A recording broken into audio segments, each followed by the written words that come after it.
Now, look, the race to replace Rishi Sunak as Tory leader is unofficially underway. Who's in the running here?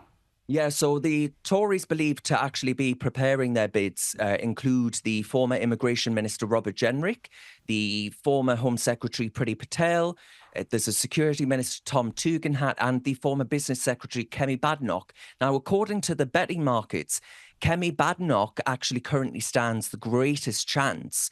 But the makeup of the parliamentary party, it's changed so significantly by the sheer numbers of loss. So it's very difficult to actually predict which direction the party will move in, whether that be, an attempt to return to some attempt at half-baked centrist conservatism. I'm thinking more Malcolm Turnbull than Tony Abbott, or whether or not they try and go and actually give conservatism a chance, which has won elections for the party, might I say, many times in the past. You could argue in 2019, bolstering the nation state, telling people that you would lower immigration, which they didn't, which is why they lost, by the way.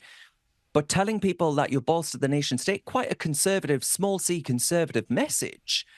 But they didn't succeed in that mission. So I say give conservatism a go and you might win some elections. But Suella Braverman, the former Home Secretary, who's been a key figure on the right of the party, is said to be losing support to the former Immigration Minister Robert Jenrick for being too right-wing, for speaking out pretty plainly, dare I say, in quite an Aussie fashion, on issues like LGBT, the new trans madness, puberty blockers, hormone treatments, you name it. She's been speaking out on this, as well as immigration.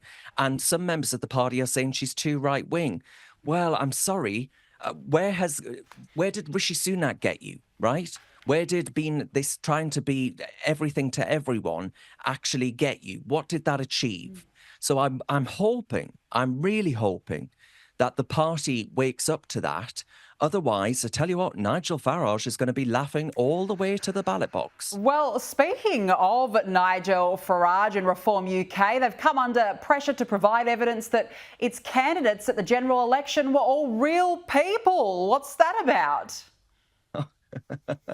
This is an absurdity. So this guy that we've got on screen there right now, he was actually on the channel I work for called GB News in this country. And so he is real. He does exist, I promise.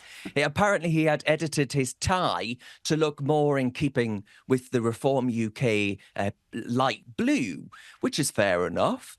But, all of the hysteria, especially on Twitter or X, has been absolutely hysterical. And it's from those, and I tell you what this is, it's really quite simple.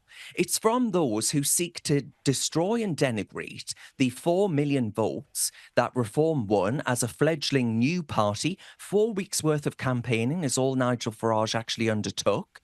And they won 4 million votes and 5 seats in the House of Commons under our pretty damn destroyed electoral system. But he did that, right? And they try to dismiss that electoral success by saying, oh, well, a lot of your people standing for your party weren't real. You must be swayed by Putin bots or Nigerian bots, I've heard, or what a penchant for Putin-esque, anti-Ukraine sentiment.